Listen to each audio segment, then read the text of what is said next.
Hello friends, welcome to all of you Binda GS forum. Friends, Binda GS forum के इस YouTube channel पे आप लोग का हार्दिक स्वागत है। फ्रेंड्स, आज हम लोग बहुत ही इम्पोर्टेंट टॉपिक लाइटनिंग, वज्रपात। हाल ही के दिनों में आप लोगों को देखा होगा, ये पिछले 2-3 दिनों से बहुत ही तेज़ बारिश हो रही है। मानसून भी अपने चरम सीमा पे है, पीक पे है। इसी क्रम में हम लोग ये देखेंगे कि आखिर ये वज्रपात जो लाइटनिंग होता है, फिनोमेना जो आप लोग स्क्रीन पे देख रहे हैं, इसी को समझने की कोशिश करेंगे आज हम लोग कि आखिर ये होता क्या और होता कैसे है, और ये कैसे आज के डेट में ये पिछले 4 से 5 सालों से एक डिजास्टर यानी आपदा का रूप ले लिया है, जिसको लेके अपना बिहार तो बहुत ही ज़्यादा क्षतिग्रस्त है, और भारत के भी बहुत सारे क्षेत्र हैं और वर्ल्ड में भी बहुत सारे देश हैं जो इससे क्षतिग्रस्त हैं। तो आज हम लोग इसी पे देखेंगे कि लाइटनिंग आखिर होता क्या है, वज्रपात होता क्या है, और ये भी जानने की कोशिश करेंगे कि बेसिकली ये जो लाइटनिंग का कॉन्सेप्ट फिज़िक्स में बेंजामिन फ्रैंकलिन ने कैसे प्रूफ किया। तो ये तो प्रूफ तो हम लोग यहाँ नहीं देखेंगे, बस केवल जान लेंगे कि बेंजामिन फ्रैंकलिन ने इसे किया कैसे, और इनके जो दो जो डिसाइपल यानी चेले थे वो उनका क्या योगदान था इसमें। और ये भी जानेंगे हम लोग वन बाय वन करेंगे कि इसका फिनोमेना होता कैसे है, इसका ओरिजिनेशन यानी कि इसकी उत्पत्ति होती कैसे है, और आज के ये जो लेटेस्ट जो साइंस एंड टेक्नोलॉजी का युग है उसमें हम लोग कैसे इससे निजात पाने की कोशिश करेंगे। तो फ्रेंड्स, आज के डेट में ये एक बहुत बड़ा एक आपदा के रूप में ये देखने को मिल रहा है। अगर इसका हम लोग सही से यूज करें तो इसे एक बहुत अच्छे स्तर पे जो एनर्जी, इलेक्ट्रिकल एनर्जी है, उसको स्टोर किया जा सकता है। तो ठीक है फ्रेंड्स, और भी स्लाइड्स में हम लोग देख लें ये फिनोमेना आखिर है होता कैसे है। ये देखिए, ये भी एक बहुत ही इम्पोर्टेंट पिक है जो आप लोगों के लिए मैं ये लाया हूँ। देख लीजिए, बेसिकली आपको मेरा मेन मोटो ये है दिखाने का कि आखिर ये चीज़ होता कैसे है, और कैसे इसको हम लोग समझने की कोशिश करेंगे कि ये कैसे लाइटनिंग जो होता है, वज्रपात होता है, ये होता कैसे है। ठीक है, तो ये सारे पिक्स हैं जो हम लोग देखें स्क्रीन पे। अब हम लोग स्टार्ट करते हैं मेनली कॉन्सेप्ट को। ये जेफ जो है, ये जो क्लिप है, इसको भी देखिए आप लोग कैसे लाइटनिंग जो वज्रपात होता है कैसे ये आखिर होता कैसे है। ठीक है फ्रेंड्स, तो इसी क्रम में हम लोग अब देखेंगे कि लाइटनिंग वज्रपात होता कैसे है। वन बाय वन देखेंगे सारे टॉपिक को। चलिए स्टार्ट करते हैं वज्रपात को। ठीक है फ्रेंड्स, तो आप लोगों को प्रीवियस अभी जो मैंने जितने भी क्लिप दिखाया और जितने भी पिक्स दिखाया, तो आप लोगों को एक चीज़ आपके लोगों के दिमाग में क्लियर हो गया होगा कि आज हम लोग किस टॉपिक पर डिस्कस करने जा रहे हैं। लाइटनिंग वज्रपात, जिसे कॉइन किया था बेंजामिन फ्रैंकलिन ने। ठीक, और इनके 2 डिसाइपल थे यानी चेले थे, डेलिबर्ड और डेलोर, दोनों फ्रांस के थे, और ये बताने की कोशिश किए थे कि ये जो वज्रपात होता है आखिर कैसे ये होता है। मतलब कि लैब में इसे दिखाया था प्रैक्टिकली करके कि नेचुरल वे में जो आकाश में जो बिजली गरजता है, तड़कता है, आखिर ये होता है कैसे। ठीक है, तो हम लोग वन बाय वन करके देखेंगे। तो सबसे पहले ये जानने की कोशिश करेंगे कि वज्रपात होता क्या है। वज्रपात क्या है? एक कैरेक्टर है, मतलब एक गुण है। किसका गुण है? बहुत सारे बादल होते हैं, टाइप्स के बहुत सारे टाइप के बादल हैं, जिसमें सीरस है, क्यूमुलोनिम्बस है, क्यूमुलस है, स्ट्रैटो है, निम्बस है। तो इसी में क्यूमुलोनिम्बस और क्यूमुलस जो क्लाउड होते हैं, और जो कि लो और मीडियम हाइट पे होते हैं, जिनकी एवरेज हाइट अप्रॉक्स 20,000 to 40,000 के अप्रॉक्स होती है। तो इसी बीच के ट्रांजिशन में ये सारी घटनाएं होती हैं। और बेसिकली होता क्या है कि 2 बादल आपस में जब टकराते हैं बहुत ही हाई वेलोसिटी से, तो वज्रपात का उत्पत्ति होता है।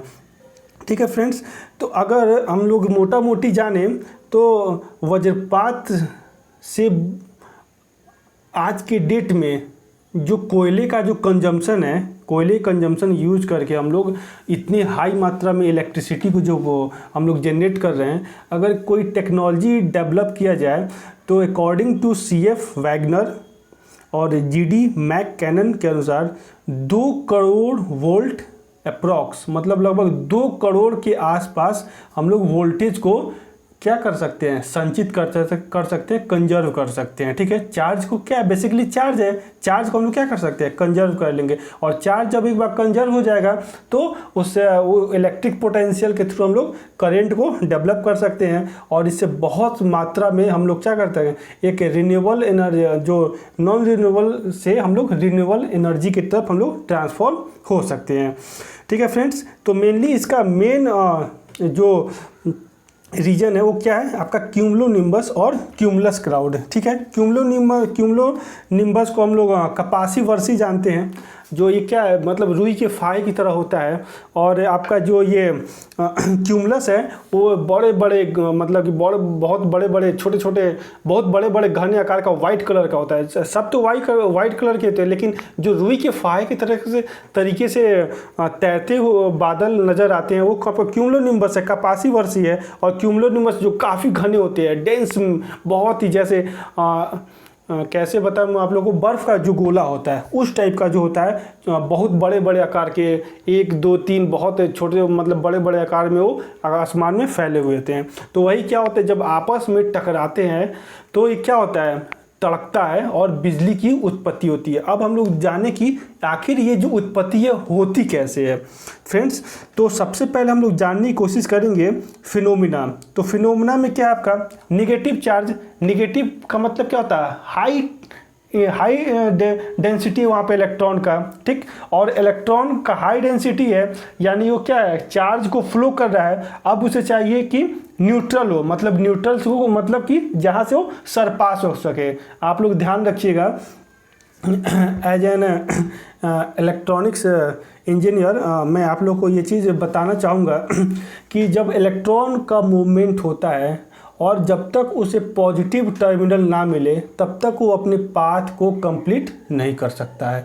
ठीक यही प्रोसेस होता है आपके जो लाइटनिंग का, जो कौन से लाइटनिंग जब होता है आसमान में, यानी वज्रपात होता है। होता क्या है कि जो बादल होते हैं वो आपस में क्या होता है, बहुत ही हाई वेलोसिटी से आपस में टकराते हैं और उनको बेस नहीं मिल पाता है, यानी कि वो एक आउटसोर्स मतलब कि आउटपुट मिल नहीं पाता है जहाँ से वो क्या हो रिलीज हो पाए। तो रिलीज कब होगा, जब वो किसी बेस मिले, और बेस जो सबसे बड़ा इस पृथ्वी का जो सबसे बड़ा क्या है आपका अर्थिंग है, न्यूट्रल पॉइंट, न्यूट्रल हो क्या आपका अर्थ है, अर्थ से बड़ा कोई न्यूट्रल है नहीं इस अर्थ पे। जैसे ही वो अर्थ के कांटेक्ट में आता है क्या हो जाता है आपका जो पूरा जो फुल साइकिल है वो अपना लूप कंप्लीट करता है, और जैसे ही आपका जो लूप कंप्लीट होता है आपका इलेक्ट्रिसिटी का फ्लो हो जाता है। और मैं यहाँ स्क्रीन पे आप लोग देख ही सकते हैं कि ये लगभग अप्रॉक्स 2 करोड़ वोल्ट के अप्रॉक्स क्या होता है, इसका जनरेशन होता है। अब हम लोग देखें कि मेनली ये बात कहाँ की हो रही है, तो बिहार और जो तराई रीजन है हिमालय के, इंडिया में जो सबसे ज़्यादा मोस्ट प्रोन है आपका, मैं आगे बताऊंगा, आंध्र प्रदेश है। ठीक है, क्योंकि आंध्र प्रदेश में बहुत सारे वेटलैंड हैं। ठीक है, लेकिन उससे भी ज़्यादा वेटलैंड और जो मोस्ट डेसिडियस आपके फॉरेस्ट हैं या जो आपके वैलीज हैं बहुत सारे, आपका जो तराई का रीजन है वो आपका क्या है, हिमालय का फुटहिल एरिया है।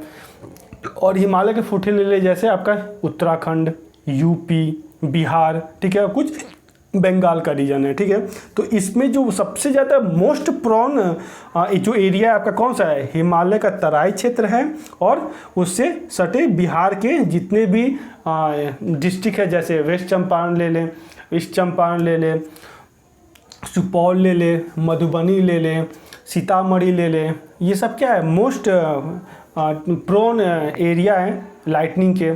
ठीक है, अब हम लोग जाने कि ये फिनोमेना जो हो रहा है वो क्या होता है, अपोजिट चार्ज का अट्रैक्शन है। जैसे ही अपोजिट चार्ज का अट्रैक्शन हुआ क्या हुआ, वो लूप कंप्लीट किया, और लूप कंप्लीट होते क्या हुआ, वज्रपात होना स्टार्ट हो गया।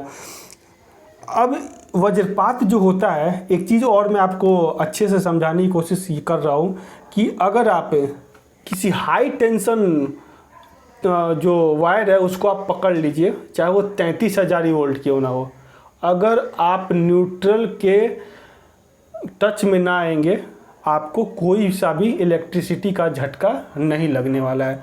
अगर थोड़ा सा माइन्यूट सा भी आपको नेगेटिव टर्मिनल मिला यानी न्यूट्रल मिला, आप ब्रस्ट कर जाइएगा, ऐसे ब्रस्ट कीजिए कि पता भी नहीं चलेगा 33,000 वोल्ट है। इसलिए आप लोग देखे होंगे जो जितने भी हाई टेंशन वोल्टेज वाली वायर होती है उसमें कहीं पे भी न्यूट्रल वायर वहाँ दिया नहीं था, क्योंकि वो यूनि डायरेक्शन होता है, ट्रांसमिशन किया जा रहा है और जैसे ही डिस्ट्रीब्यूशन सेंटर पे आता है वहाँ से न्यूट्रल वे में उसका डिस्ट्रीब्यूशन पूरे अर्बन और रूरल एरिया में किया जाता है और इंडस्ट्री में किया जाता है। ठीक यही फिनोमेना यहाँ पे होता है। अगर अर्थ के कांटेक्ट में अगर ये चीज़ ना आए, अगर ये लाइटनिंग का वज्रपात ना आए तो ये कुछ होगा ही नहीं होगा। ठीक है, अब हम लोग देखेंगे कि जो लाइटनिंग होता है वो मेनली कहाँ पे होता है, रूरल एरिया में, ग्रामीण वाले एरिया में होता है। ठीक है, शहर वाले क्षेत्र में क्या होता है, वेटलैंड बहुत कम होता है, मिल्टेड रोड होते हैं, आपके सीमेंटेड रोड होते हैं, जिसके कारण बहुत सारे ये जो फिनोमेना है होने से बच जाते हैं। ठीक है फ्रेंड्स, अब हाँ तो फ्रेंड्स नेक्स्ट देखें कि जो बहुत बड़े जो लार्ज वाटर बॉडी है वहाँ पे लाइटनिंग कैसे होता है।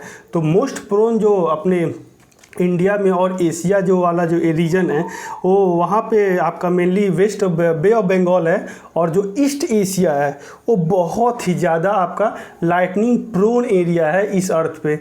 वैसे तो वेनेजुएला भी है, आगे हम लोग देखेंगे उसको भी। ठीक है फ्रेंड्स, नेक्स्ट हम लोग ये देखेंगे the convergence of dry and moist winds leads to the formation of lightning. ये भी एक बहुत बड़ा एक मोस्ट इम्पॉर्टेंट पॉइंट है। ड्राई सूखे और जो जिसमें ज़्यादा मॉइस्चर होता है वो भी एक बहुत बड़ा एक रीजन है लाइटनिंग का। ठीक है, लाइटनिंग जो मेनली फ्रिक्वेंटली यूज होता है कब होंगे, आप लोग को अच्छे से पता है, जो वज्रपात जिसको हम लोग गड़गड़ाहट कहते हैं, बिजली का तड़कना कहते हैं, वो बेसिकली होता है कब है, बरसात के दिनों में। बेसिकली बरसात में कब होता है, मेनली जून और जुलाई के समय में। ठीक है, अब एक चीज़ यहाँ पे जो मोस्ट इम्पॉर्टेंट पॉइंट है, आप लोग इसको नोट भी कर सकते हैं, जो पीले कलर के बादल होते हैं, पीले कलर के, वो बहुत ही ज़्यादा डेंजरस होते हैं। अगर आपको आसमान में पीले कलर के बादल दिखे तो आपको ये जान लेना चाहिए कि लाइटनिंग वज्रपात होना ही होना है।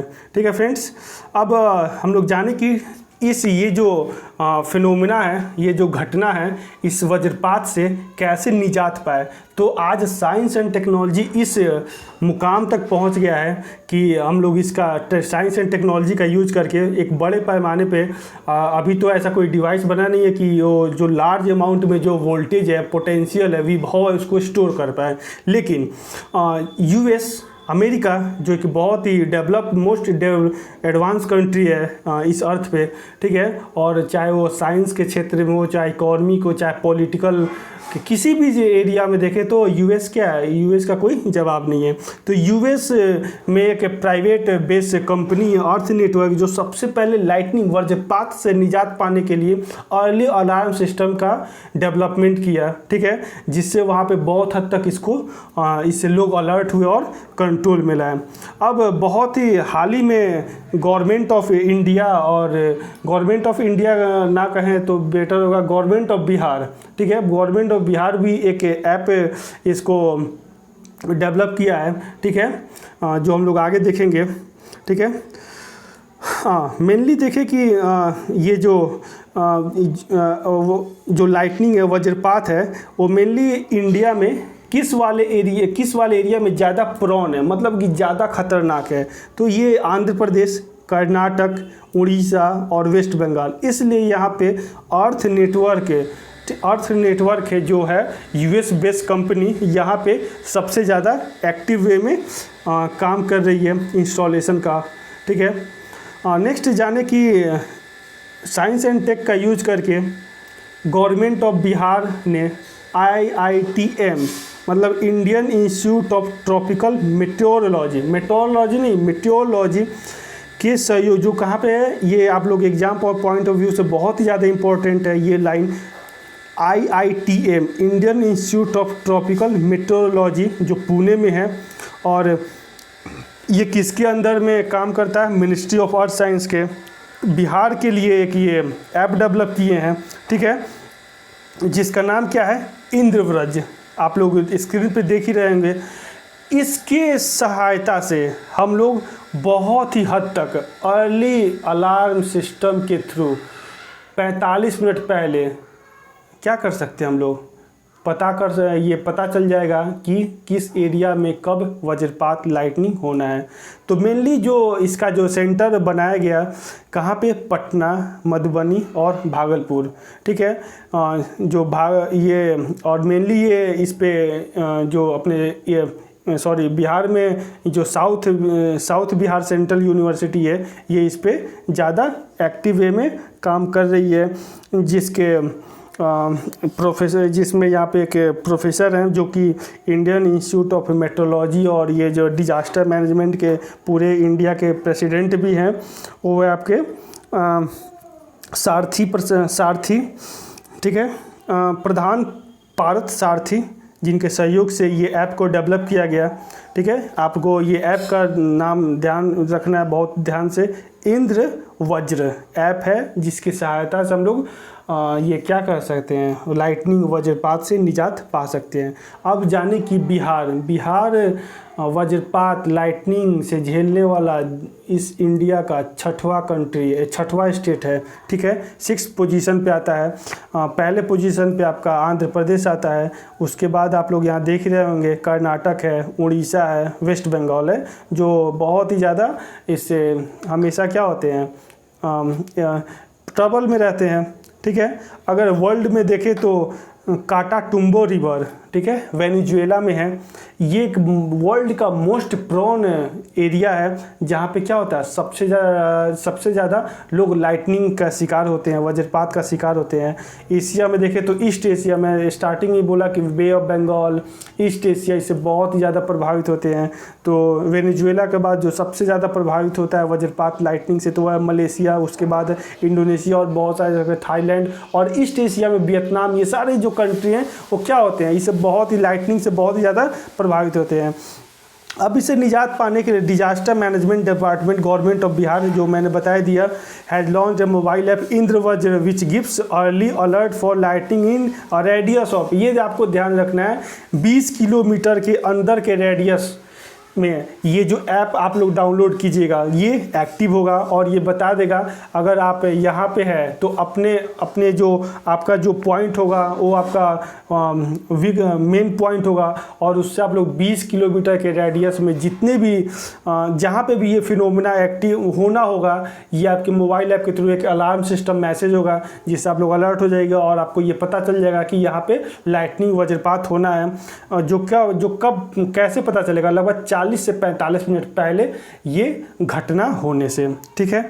अब इससे बचने की हम लोग क्या कर सकते हैं? इससे बचने के लिए बहुत सारे उपाय है।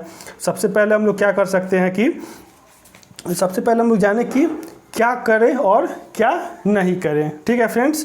तो इससे बचने का जो सबसे आसान तरीका है, क्या करें? आप खुले में हो तो जल्दी से कोई सा भी शेल्टर हो जहाँ पे मिले उसके अंदर में जाके छिप जाए। अगर आप बाइक पे चला रहे हो गाड़ी तो बाइक से उतरे नहीं।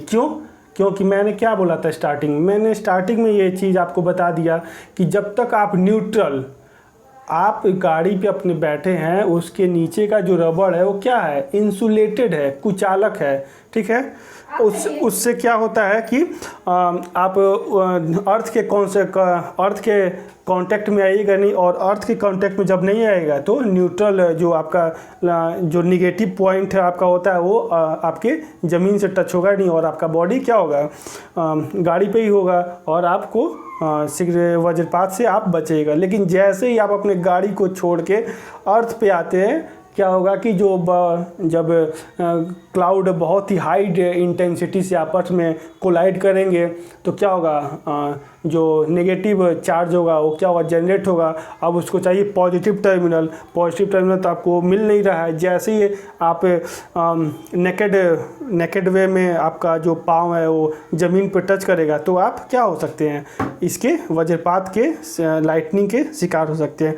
नेक्स्ट है, यदि आप जंगल में हैं और बौने घने पेड़ों के शरण में चले जाएं, क्योंकि क्या एक बहुत ही ज़्यादा वो आपके लिए बेनिफिशियल होगा, क्योंकि उसके वो एक बहुत ही बड़ा एक मीडियम है जिसके थ्रू आप आसानी से जो भी आपका लाइटनिंग वज्रपात है वो उसके थ्रू अर्थ में चला जाएगा। धातु से बने कृषि यंत्र, डंडा आदि का को अपने से दूर रखें, ठीक है। बचना है तो आसमान बिजली के अगर झटका हो तो उसे जल्दी से जल्दी, अगर किसी को ऐसा घटना हो जाए तो जल्दी से अपने किसी नियरेस्ट पीएचसी प्राथमिक हेल्थ सेंटर पे ले जाए, प्राइमरी हेल्थ सेंटर पे, वहाँ पे उसका इलाज हो जिससे वो बच जाएगा, ठीक है। जहाँ तहाँ क्या हो, अगर सूखे लकड़ी हो, प्लास्टिक हो, बोरा हो तो उसे बटोर के अपने पास रख ले और उस पर खड़ा हो जाए, क्योंकि वो क्या होता है, वो इंसुलेटर की काम होता है, कुचालक होता है, ठीक है। दोनों पैरों को आपस में समेट ले, ठीक है, दोनों पैरों को आपस में सपेट ले और हाथों और घुटनों के बल उससे बैठे, जिससे कि आप ज़्यादा से ज़्यादा ज़मीन से टच ना हो और वज्रपात से बच सके। ज़मीन पे आपको क्या ध्यान रखना है, ये सारे बात का एक ही कंक्लूजन है कि ज़मीन पे पाँव नहीं रखना है। ये तो रहा करे, अब क्या नहीं करे, खिड़की दरवाजे बरामदे के समीप तथा छत पर ना जाएं, यह एक बेस्ट वे है। तालाब और जलाशय को के समीप भी ना जाए। बिजली के उपकरण या कोई नेकेड वायर हो, नंगा तार, उसको आप ना छुएं। ऐसी वस्तुएं जो बिजली के सुचालक हो उससे दूर रहें। बाहर रहने पर धातु से बनी वस्तु का उपयोग ना करें। बाइक, बिजली, टेलीफोन का खंभा, तार का अगर रैपिड वे में बाड़ा के रूप में हो, मशीन आदि उससे दूर रहें। ऊंची इमारतें वाले क्षेत्र में शरण ना लें, क्योंकि जितना ज़्यादा टॉल बिल्डिंग होगा वो उतना ज़्यादा क्या होगा, ज़्यादा अट्रैक्ट करेगा। पैदल जा रहे हो तो धातु की डंडी वाले छातों का उपयोग ना करें। छाता का उपयोग कदापि ना करें अगर आप बारिश के दिनों में जा रहे हो तो, ठीक है, करें, लेकिन जैसे ही बिजली का कड़कना स्टार्ट हो जाए आप उसे पानी में भीग जाए लेकिन उसे बंद कर दे। क्यों? क्योंकि वो आपके ऊपर जो लोहे का जो घुंडी होता है उसके वो आपका मीडियम बन के आपके शरीर में आ सकता है, ठीक है। ज़्यादा से ज़्यादा हो सके तो लकड़ी का छाता हो यूज़ करें, जो बहुत अब तो शायद कोई यूज़ करता नहीं है, ये जो लेटेस्ट फैशन है, ठीक है। घर में है तो पानी का नल, फ्रिज और टेलीफोन को ना छुएं।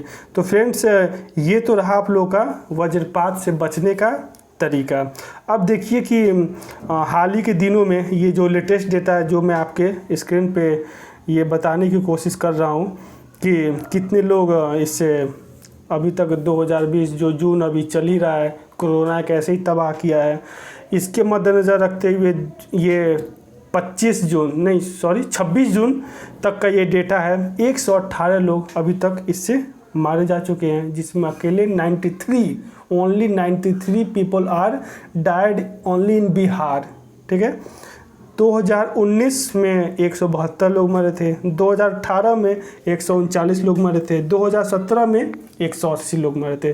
तो फ्रेंड्स, ये रहा आप लोग का एक शॉर्ट एनालिसिस लाइटनिंग वज्रपात के ऊपर।